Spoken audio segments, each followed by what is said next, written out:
think it's very important for us to look at our travel industry in a competitive way. We are fighting for share of attention with every other country out there. The fourth point, sustainability will rule.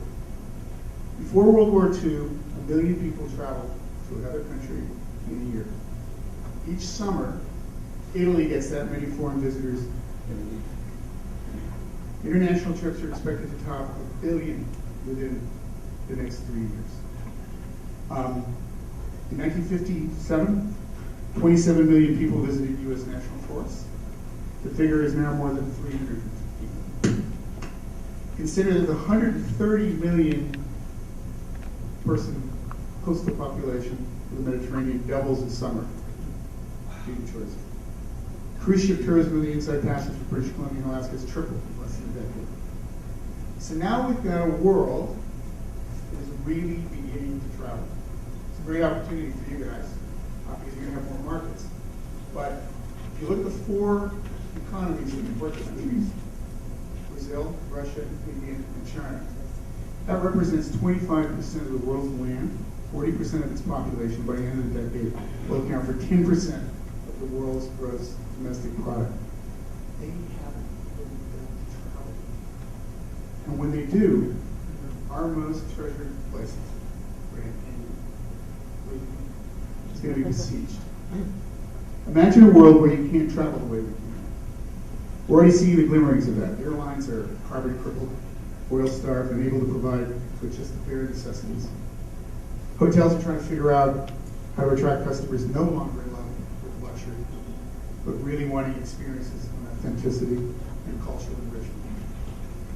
Pretty soon you'll have to book 2 years ahead and pay $200 for your 1-hour visit to you name it. Venice will be a pay-per-view amusement park. Some people think it already is. Imagine Cleveland closed to non-resident automobile traffic unless a visitor pays a toll. This summer, New York has turned 5 blocks around Times Square into a pedestrian mall, and that will become permanent, I'm pretty sure. If the Taj Mahal, 5 years from now, it's going to be under a pollution-proof dome. You'll probably pay $10,000 for the privilege of a guided tour. Nuts? I don't think so. Our great landmarks are in such serious jeopardy that the next generation of travelers simply won't have the kind of access to them that we've enjoyed for so long. We've got to save the places we love the most, and we have to do it. The fifth point, we must become more global. It's inexcusable that only 27% of Americans have passports. This insularity has really proved to be our undoing. The last 8 years, the last 8 years has really put us overseas. We've been seen as an inclusive, isolationist country. Travel tomorrow will demand a different approach. It will demand that we stop looking at travel as a vacation opportunity and instead as a learning experience. It will demand that we begin traveling the way we used to travel, by the seat of our pants, to places that aren't on the bucket list. We're going to be looking for differentness, craving for experience. We want to get back to the basics. That brings me to point 6.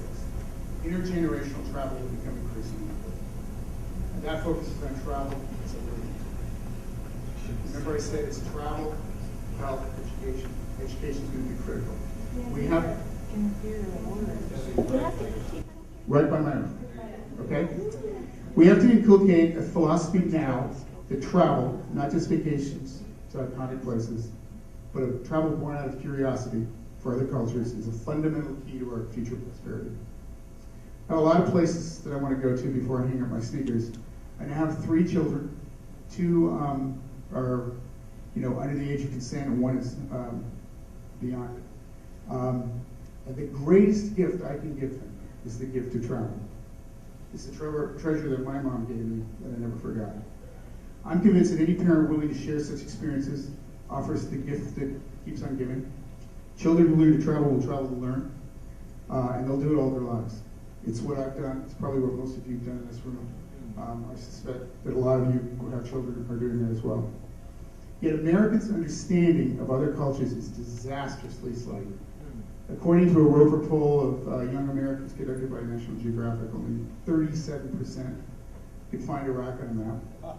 60% couldn't speak a foreign language. 20% thought Sudan is in Asia.